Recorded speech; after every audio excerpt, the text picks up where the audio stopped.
आपका बहुत बहुत स्वागत है निशामणि मोटिवेशनल स्पीकर चैनल पे। खास करके इस चैनल में आपको स्वास्थ्य संबंधित सभी गतिविधियों की जानकारी, जो ऑनलाइन रिपोर्टिंग के संबंध में जानकारी हम देते हैं। हमारा हर स्वास्थ्य कार्यकर्ता हो, चाहे जैसे हो या जितने भी लोग ऑनलाइन एंट्री से रिलेटेड हैं, उन तमाम लोगों के हाथों तक ये वीडियो आसानी से पहुँचे और वो इस वीडियो के माध्यम से सीख सकें। जो नए नए जो टूल्स हैं, नए नए जो ऐप्स हैं, नए नए जो प्रोग्राम लॉन्च हो रहे हैं, उन तमाम की ऑनलाइन एंट्री और उन प्रोग्राम स्वास्थ्य गतिविधियों की जानकारी वो जान सकें। इस हेतु इस चैनल का उपयोग हम कर रहे हैं। सिकल सेल कार्यक्रम के तहत सभी प्रकार की एंट्रियां हैं।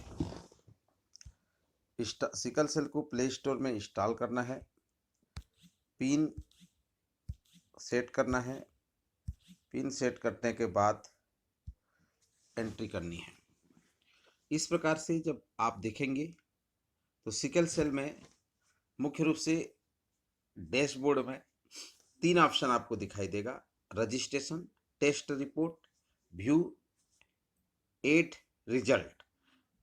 कौन सी संस्था से आप लॉगिन किए हैं वो आपको दिखाई देगा और आपके पास जो भी डेटा पहले से लॉगिन किया गया है उसको आप सिंक इसमें से कर सकते हैं। तो आज मुख्य रूप से हम लोग एक रजिस्ट्रेशन ऑप्शन पे जाएंगे। रजिस्ट्रेशन ऑप्शन जैसे हम लॉगिन करते हैं, यहाँ पे आपको 3 चीज़ें दिखाई दे रहा है रजिस्ट्रेशन में। पहला है आभा, दूसरा है रजिस्ट्रेशन और तीसरा है टेस्ट डिटेल। तो सबसे पहले अगर भारत सरकार का ये निर्देश है कि सभी हितग्राहियों का आभा बनना चाहिए, ठीक है। तो यदि आभा है तो यस करना है और आभा आईडी डाल करके आगे जाना है, ठीक है। और अगर नहीं है तो आभा क्रिएट करना है, ठीक है। देखिए यस करते हैं तो क्या आ रहा है, इंटर आभा नंबर, ठीक है। और उसके बाद जो है फिर आपका जो ओटीपी के माध्यम से वेरिफिकेशन या फिंगर ओथ या फिर फेस ओथ, इस प्रकार से जो है ये आभा का वेरिफिकेशन होगा।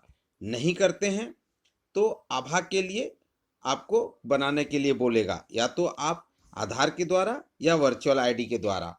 तो हम अभी ये दोनों चीज़ों को स्किप करके आगे बढ़ते हैं।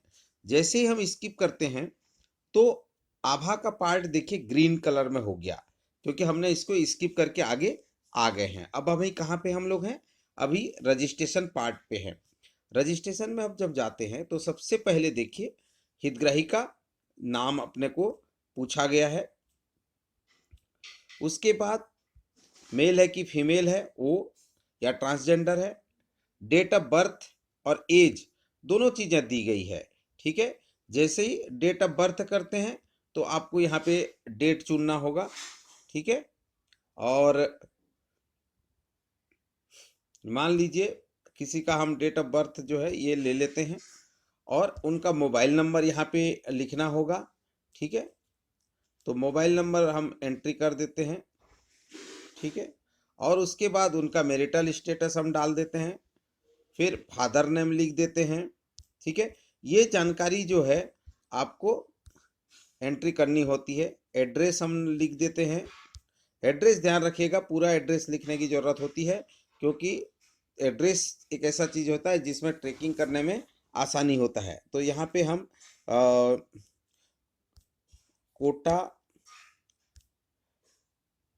और वार्ड जो भी है आप एड्रेस लिख लीजिएगा अच्छे से, क्योंकि एड्रेस बहुत ज़रूरी होता है। मैं अभी कोटा रायपुर करके आगे बढ़ रहा हूँ। स्टेट छत्तीसगढ़,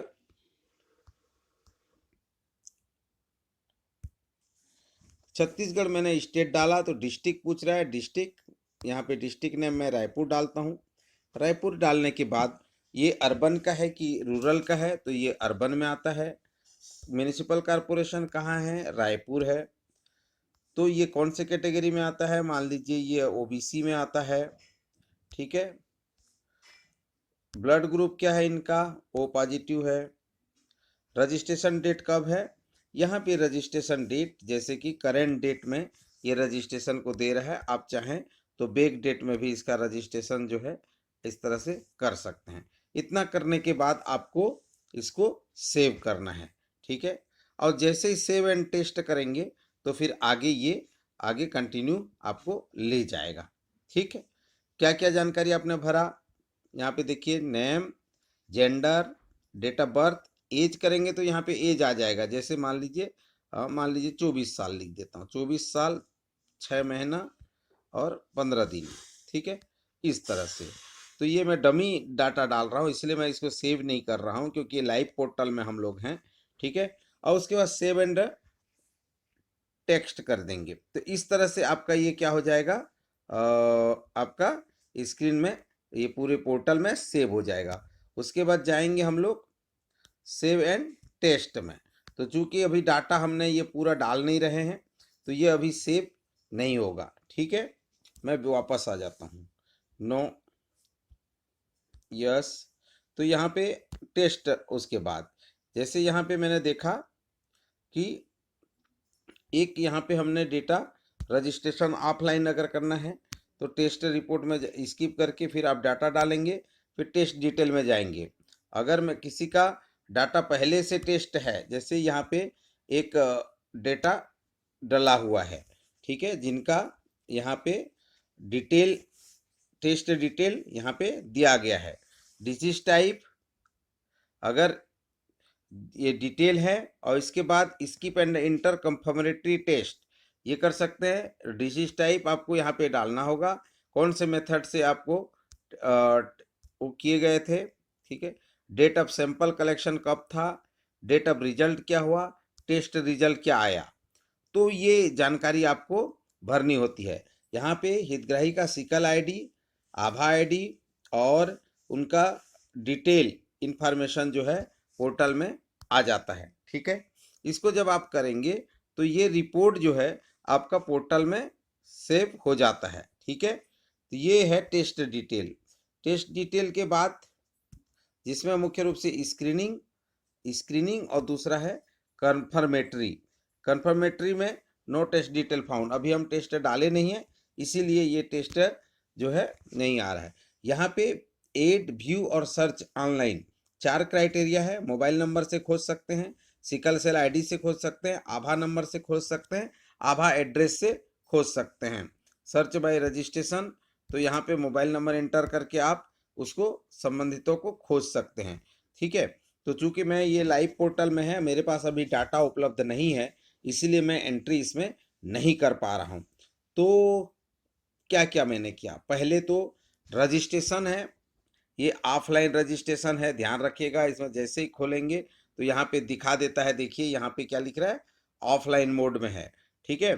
ये ऑफलाइन भी रजिस्ट्रेशन हो जाता है। जैसे ही सर्वर में आप डाटा सिंक करेंगे तो नीचे दिया है please sync all local data, वहाँ से ये सिंक हो जाता है।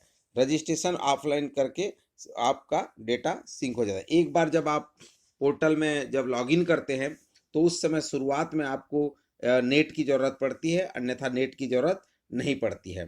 तो पहला फॉर्म है रजिस्ट्रेशन फॉर्म, दूसरा है टेस्ट रिपोर्ट।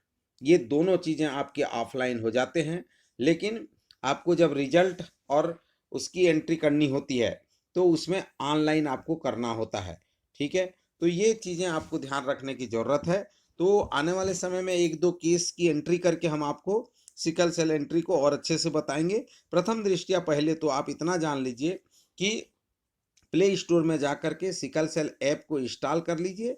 इंस्टॉल करने के बाद जो है आप पूरी प्रक्रिया को पूर्ण करिए और सभी जिनका भी जो भी यूजर होंगे वो एडमिन पोर्टल में उनका मोबाइल नंबर को रजिस्टर करना होगा। ये कार्य को पूर्ण करके सभी यूजर अपने अपने संस्था में, चाहे वो आरबीएस के यूजर हो, चाहे पीएससी यूजर हो, चाहे सब सेंटर यूजर हो, सभी स्तर पर इसकी एंट्री 100% हो, ताकि हम national sickle cell disease control programme के अंतर्गत जो सिकल सेल एनीमिया उन्मूलन की दिशा में हम कार्य कर सकें।